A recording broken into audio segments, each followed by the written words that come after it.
ഒരു ഗോദവർമ്മ രാജാവിനും തപ്പിയുള്ള നടപ്പാട്ടെ ഈ കാണുന്നത്. നട്ടപ്പോൾ ഒരു വെയിൽ ഫുൾ സൈഡായിട്ട് വെറുതെ ആട്ടെ കൊട. ഞാൻ എന്നിട്ട് വെയിലും കൊണ്ടിട്ട് പണ്ടാറടങ്ങി നിൽക്കുകയാണ് കേട്ടോ.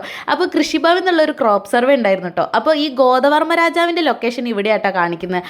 ആരോട് ചോദിക്കുക, ഈ രാജാവിനെ ഒന്നും ആർക്കും അറിയ പോലില്ല കേട്ടോ. അപ്പോൾ നോക്കിയാൽ ഒരു ഫുൾ വയലാണ് കേട്ടോ. അപ്പോൾ ഒരു കുട്ടിയോട് ഞാൻ ചോദിച്ചു ഇത് എങ്ങനെ ഈ വയൽ അങ്ങോട്ട് ക്രോസ് ചെയ്യാമെന്ന്. അപ്പോൾ പറഞ്ഞു ഒന്ന് നേരെ പോയിട്ട് സൈഡിലേക്ക് തിരിഞ്ഞാൽ മതി ഇത്. പക്ഷേ ആ പറഞ്ഞതിനെ കാട്ടി കുറച്ചുകൂടി മുന്നേ ഞാൻ സൈഡിലേക്ക് തിരിഞ്ഞെന്ന് തോന്നുന്നു.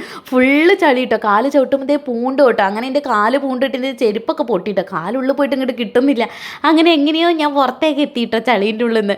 അങ്ങനെ ഞാനൊരു വീട്ടിൽ കയറി കാലൊക്കെ കഴുകിട്ടോ. പിന്നെയും ഞാൻ റിട്ടേൺ നടന്ന് എത്തുമ്പോൾ പിന്നെയും ഞാൻ ഈ വയലിലേക്ക് തന്നെ കേട്ടോ. നല്ല രസമായിരുന്നു. രണ്ടാൾ കൂടി ഉണ്ടെങ്കിൽ ചിരിച്ച് മണ്ണ് തപ്പാളെല്ലാം ഉണ്ടായിരുന്നു. ഞാൻ ഭാഗ്യത്തിന് ഒറ്റയ്ക്കായിരുന്നു കേട്ടോ. എനിക്ക് ചിരിയും വരുന്നത് എന്താ ചെയ്യാമെന്നും അറിയില്ല. ഫുൾ ഏത് കൂടെ പോയാലും ഒരേ സ്ഥലത്തായിട്ട് എത്തുക. അങ്ങനെ കുറേ ആൾക്കാർ ഇപ്പോഴും ഇവിടുന്ന് പോയില്ലേ, ഈ കുറേ നേരമായില്ലേ തിരിച്ച് കളിക്കുന്നത്, എനിക്ക് സ്ഥലം കിട്ടിയില്ല എന്ന് വെച്ചിട്ട് എല്ലാവരും എന്നെ കളിയാക്കാട്ടോ.